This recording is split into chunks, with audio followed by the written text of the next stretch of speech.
मेरे दिव्य गुरुदेव श्री परमहंस योगानंद जी के द्वारा ये टॉपिक,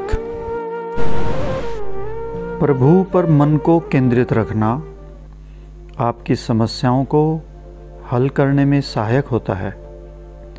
जब कभी भी हम किसी भी प्रकार की व्यक्तिगत समस्या अथवा शिकायत लेकर गुरु जी के पास जाते थे, जैसे कि किसी की आलोचना करना अथवा सहकर्मियों के साथ मतभेद या अनबन तथा अपने कार्य में अंतर्द्वंद होने पर, तो वे गुरुदेव उस विषय विशेष पर ध्यान नहीं देते थे।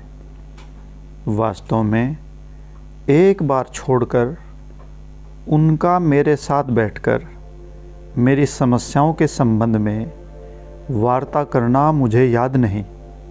हम शिष्यगण कभी भी निजी परामर्श हेतु उनके पास नहीं गए, क्योंकि हम जानते थे कि उनका उत्तर क्या होगा। भ्रू मध्य में दोनों भौं के बीच में आध्यात्मिक चेतना और दिव्य नेत्र के स्थान कुटस्थ की ओर इंगित करते हुए वे कहा करते थे, अपना मन यहाँ केंद्रित रखो, बस अपने मन को यहाँ रखो और अपनी चेतना में ईश्वर को रखो, अपने विचारों को ईश्वर पर लगाए रखो। कुछ व्यक्ति को ऐसा लग जा सकता है कि उन्होंने हमें हमारी समस्या का समाधान नहीं दिया, क्योंकि एक गुरु से यह आशा रहती है कि वे अपने शिष्यों को आध्यात्मिकता के संबंध में, ईश्वर की प्रकृति के संबंध में और सद्गुण के महत्व जैसे विषयों पर लंबे प्रवचन देंगे, परंतु वे प्राय केवल वही चंद शांत प्रभावकारी शब्द कहते थे और जो ग्रहणशील होते थे उनके लिए इतना ही पर्याप्त था। इस प्रकार उन्होंने हमें सिखाया कि जब हम अपनी चेतना में से विकारों को दूर कर देते हैं तो अपनी समस्याओं का हल अवश्य पा लेते हैं। जब हम अपनी चेतना में से विकारों को दूर कर देते हैं तो अपनी समस्याओं का हल अवश्य पा लेते हैं। गुरुदेव एक दिव्य सरलता से संपन्न व्यक्ति थे। जैसे कि ईश्वर के सभी महान प्रेमी होते हैं, वे केवल एक ही निवेदन करते थे और एक ही पाठ सिखाना चाहते थे कि हमारे जीवन में ईश्वर का स्थान सबसे पहले होना चाहिए। हमें अपने अंतःकरण में भगवान के शब्द रखने चाहिए कि सबसे पहले ईश्वर की खोज करो और उनके सदाचार की खोज करो, और तब ये समस्त वस्तुएं जो भी आपको चाहिए, जो आपकी इच्छाएं हैं, आपको प्राप्त हो जाएंगी। उनके इस कथन का अभिप्राय केवल मठों में रहने वाले सन्यासियों के लिए नहीं, अपितु समस्त मानव जाति के लिए था। अगर हम इस सत्य पर टिके रहें, पहले ईश्वर की खोज करें, तो हम धीरे धीरे समझना प्रारंभ करेंगे कि इसका क्या अर्थ है।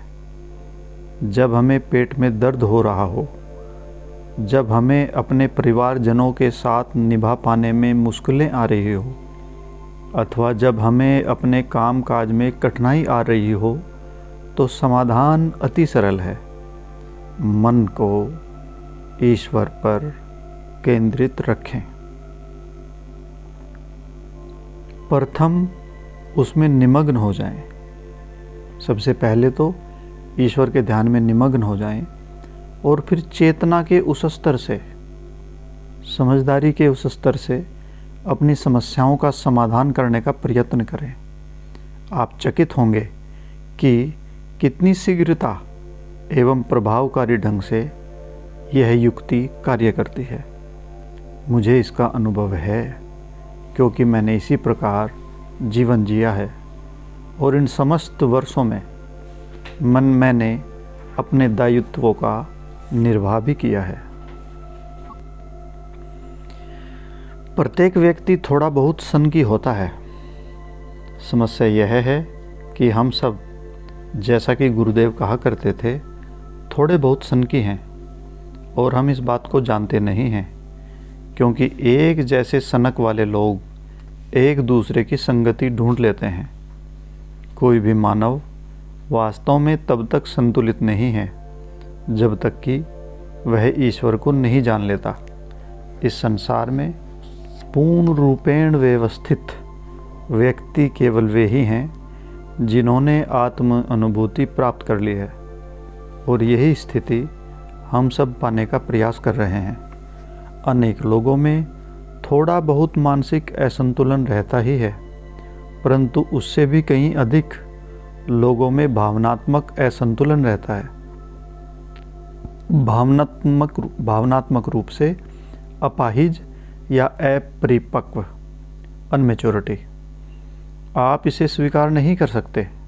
मुझे ऐसा प्रतीत होता है कि आज यही भावनात्मक रुग्णता, भावनात्मक बीमारी मानव जाति की मुख्य समस्या है। इसका एक स्पष्ट प्रमाण यह है कि लोग अपनी अनेक विपत्तियों के लिए बाहरी परिस्थितियों अथवा अन्य व्यक्तियों को लगातार दोष देते रहते हैं। वो कहते हैं, यदि अमुक व्यक्ति न ऐसा होता या उसने ऐसा नहीं कहा होता तो आज मैं कष्ट नहीं भोग रहा होता। बिल्कुल बेकार बात।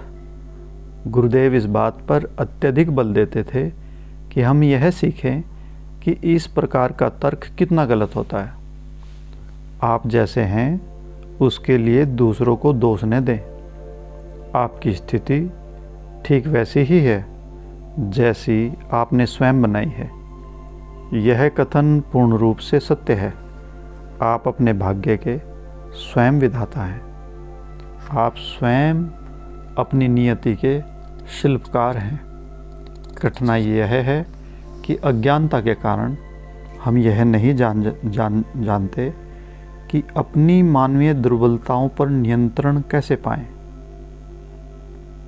और फलस्वरूप हम उन व्यवहारों और आदतों को क्रियान्वित करते हैं, एक्टिवेट करते हैं, जिनका दुष्परिणाम आज हम अपने जीवन में भोग रहे हैं। इस तथ्य का ज्ञान परिपक्व विचार का एक अच्छा संकेत है। यह हमारी भावनात्मक परिपक्वता, इमोशनल मैच्योरिटी को बढ़ावा देता है। मैं इस बात पर बल दे रहा हूँ क्योंकि अपनी समस्याओं के प्रति सही दृष्टिकोण का होना प्रत्येक मनुष्य की एक आधारभूत आवश्यकता है। हम सभी को विकसित होना है, और विकसित होने का तात्पर्य है अपने यथार्थ स्वरूप में स्वयं की पहचान और उसके अनुसार व्यवहार करना। मैं एक भावुक व्यक्ति नहीं हूँ। मैं एक भयभीत या गिड़गिड़ाने वाला व्यक्ति नहीं हूँ। मैं एक असुरक्षित दुर्बल प्राणी नहीं हूँ। मैं ईश्वर का एक अंश हूँ। गुरुजी हमें बताते हैं कि नियमित ध्यान के द्वारा और उनके द्वारा प्रतिपादित आध्यात्मिक नियमों का पालन करके हम अनुभव कर पाएंगे कि वास्तव में हम कौन हैं। जब हम पूर्णतया ईश्वर को जान जाते हैं, जब हमारी चेतना ईश्वरीय चेतना के साथ एक हो जाती है, केवल तभी हम यह जान पाएंगे। यह प्रवचन श्री दया माता जी के द्वारा दिया गया था। जय गुरुदेव।